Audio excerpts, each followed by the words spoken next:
make politics boring again. That's what I'm getting at. Make politics boring again. So we've got 2 Supreme Court things tonight. Okay, step 1. This one's a little boring.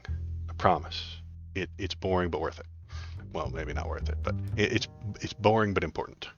The Supreme Court wrestles with the major challenges of the power of federal regulators. Conservative Supreme Court justices on Wednesday voiced support for weakening the power of the federal regulators, but it was not clear whether a majority would overturn the precedent that has guided American law for decades over everything from the safety to food and drugs and environmental protection. In these specific areas, like the safety of food, let's just talk about that one for a minute. The safety of food is put together by a regulatory agency. There are lots of rules that the federal government makes about what is allowed, how many rat bones per parts per million are allowed to be in your cereal. This is a good thing. We like this. This keeps your food from having too many rat bones. Just a little sprinkling of rat bones is acceptable, but a lot would be bad. We don't want too many rat bones in our breakfast cereals. So the government has set regulations. Those regulations say that there's only this much allowed, and if you go over that and we find it, we fine you and we charge you, and then we tell everybody that you have too many rat bones in your cereal. And hopefully, probably, maybe, they will stop buying it. You will lose money, you'll go out of business, your stock will tank, everything will be bad for you. Follow the regulations and you get to keep being a part of the system. This is a good thing. We like this. You like this. I promise you like this. But what the Supreme Court and Republicans generally have suggested is that who are these regulators? Who are these regulators? Nobody elected these regulators. How dare they tell our beautiful, gorgeous corporations what to do? You can't tell a corporation how many rat bones they can put in their Lucky Charms. That's un-American. And then they argue, this is the feeling they have. They have a feeling. They start from there because all politics is feelings. So they start from, I hate regulations. So that's the starting point. They don't start at the beginning. They don't start at the end. They don't start at the end and work their way back. They don't start at the beginning and work their way forward through facts and ideas. No, they start with what they hate. And what they hate is regulations. They hate those regulations because that loses them money. It's true. Nobody elected me. You shouldn't trust me. God, no. Nobody elected me. So I can't be trusted. It's true. So start from the basic saying, I hate regulation because it costs me money. So I hate it. And I want to get rid of it. Where did it come from? Who does it? Who puts these things into practice anyway? And how do I get rid of them? They're put together by the regulatory agencies, like the FDA and shit like that. Because the Constitution doesn't mention the FDA, they assume that it can't exist.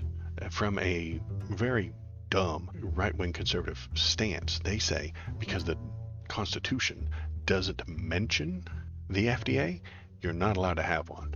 Brain dead take. Dumb idea. The administrative state is necessary for a modern world. It just is. You can't run a society where there might be too many rat bones in your food. Rat bones aren't going to harm you. But what if it's toxic? What if there's poison in your food? What if there's things that actually harm people, actually kill people, actually cause harm to the public? You wouldn't know it if you don't have some sort of regulatory agency checking on these things. So they want those to go away so that they can make more money. And they hate them. They find a way to get rid of them. They start finding legal loopholes to suggest we shouldn't have these things. It makes common sense for us to have them, yet we don't like them, so we're going to find a way to get rid of them. We're going to find a way to trick the system. We're going to find a definition or a weirdly worded sentence in the Constitution somewhere that prevents this from happening. So that's what they're doing. They're working from the middle out, not from beginning to end or from end to beginning. No, they're working from the middle. I hate regulation. Let's get rid of it. How do we do that? They do that by claiming that the administrative state is unconstitutional. I don't think it is, but the Supreme Court conservatives will say, hey, the Constitution said it doesn't happen, which means that the administrative state and these regulatory agencies must get all their stuff passed by Congress. This makes everything worse. This makes everything so much worse. What does Ted Cruz know about making food? Nothing. What does Mitch McConnell know about the kinds of rocks you're supposed to use when building a road? Nothing. What does Marjorie Taylor Greene know about the thickness of concrete in building a house? She doesn't know anything about that, which means she shouldn't be voting on it. The idea that all the laws and all the regulations have to go through Congress means that Congress must vote on everything. And I'm talking everything. Building codes, the thickness of asphalt on a road, what grade of gravel you're allowed to use on that road. There are hundreds of regulations on a road. They can't vote on all of them. So what you do is you create an administrative state, a thing like an FDA or a Department of Transportation, who then hires experts who then make those decisions on what's based on what's best, and the president, who is elected, chooses who to run those administrations. That makes sense. The Supreme Court is about to wreck that shit. If they go hard right libertarian, and they might, regulation goes out the door, and everything will become lowest bidder possible. Every road built after that point will be made by the lowest possible bidder. Every single food will be made at lowest possible bidder. You will get salmonella, you will get outbreaks throughout the world because they're just not going to respect the regulations anymore. You're going to get filler content. You remember the pink slime that I think came into the news in 2009, 2010, or something like that, where they're like taking mashed up guts and little bits from leftover cow carcasses and like grinding them and mixing them with ammonia and then putting them into the food. There's a regulation against that. You will eat the bugs and you will like it if the regulation goes away. They will just start cramming more and more cockroaches into every single piece of food because they're cheap and easy to get. They just show up on their own and they make a good crunch, and you will have no way of knowing that it's there. You'll have no way to stop it. And the regulations will be gone. The administrative state will have been gone.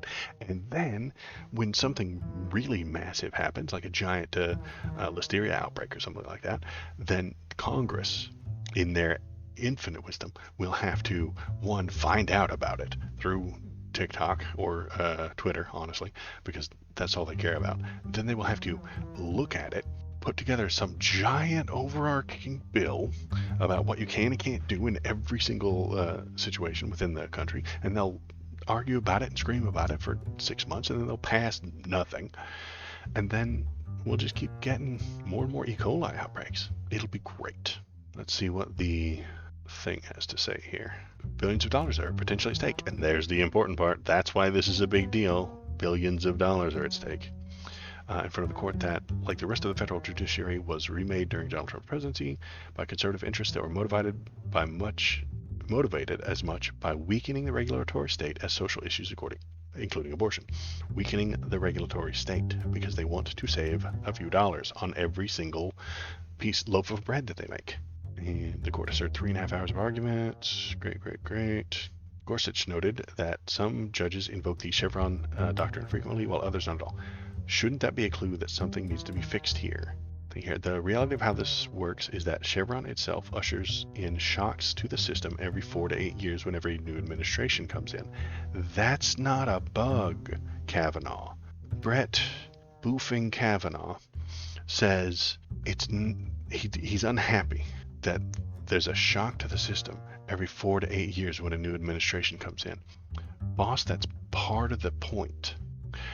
That's part of the reason why you would vote for one group or the other. If you think that Donald Trump's going to come in and take away all the regulation, and everybody's going to get sick and die, you should vote against him.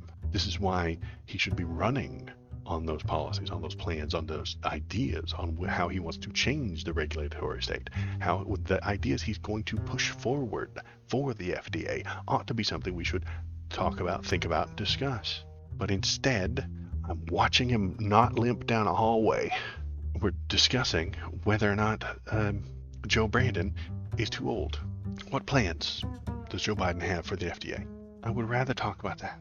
I really would. It's stupidly boring, but politics is supposed to be boring. It's supposed to be dry and arguing about 1% rat bones versus 3% rat bones. That's what it's supposed to be. I long for the days when it returns to such. I hope that it goes back to being that. Will it make my show less exciting? Yes, it'll make it less exciting. But at the same time, we won't have fascists running for office and people shooting down trans people's rights. It's a bad time, you know. Make politics boring again. That's what I'm getting at. Make politics boring again. Right. So one more Supreme Court story today, and it is an interesting one. Supreme Court allows Biden administration to remove razor wire from U.S.-Mexico border in 5-4 vote. So the federal government is in charge of securing the border in a proper, legal, humane way. The state of Texas is very unhappy about the people who come across that border, and so they put up dangerous, deadly traps. This has been determined not to be the right thing to do by the Supreme Court. The Supreme Court is allowing U.S. Border Patrol agents to remove the razor wire deployed by Texas GOP Greg Abbott. The security initiative at the U.S.-Mexico border while the state's legal challenge to the practice plays out. The justice's order is a major victory for President Joe Biden and his ongoing dispute with Abbott over border policy, which has become especially fraught in recent days after 3 migrants drowned in a section of the Rio Grande, and state officials have blocked agents' access to prompting the administration to further press for the high court's intervention. So yeah, they're doing bad things. I don't think Governor Abbott is doing a good job here. I think he's harming people. Let's not harm people, even if they are Mexican. I don't want to harm them. I know, shocking. What a terrible liberal monster I am. This makes me nervous. Why does this make me nervous? States disregarding the federal government, rules and regulations and laws and stuff like that, leads to a civil war. It really does. I know this isn't very small. This isn't very big. The state of Texas put up some razor wire. The federal government says, no, you can't do that. And then they tell them to take it down and they don't. That's worrying. Then the federal government comes in and starts taking it down. What if they don't want it taken down? What if they put it back up? Or what if they stop them from taking it down? That's when stuff starts to escalate and gets dangerous. People of the South will tell you that the Civil War was a states' rights issue, and it was a states' right to own other people. We don't like that they had that right. But that is a law that the federal government wanted to pass that they refused. The federal government says, no, you cannot own people, and the people in the South said, fuck you, and started shooting. Maybe I skipped a few steps there. I'm compressing for time, because I only have so much time to explain this to you. Go look it up. It was called the Civil War.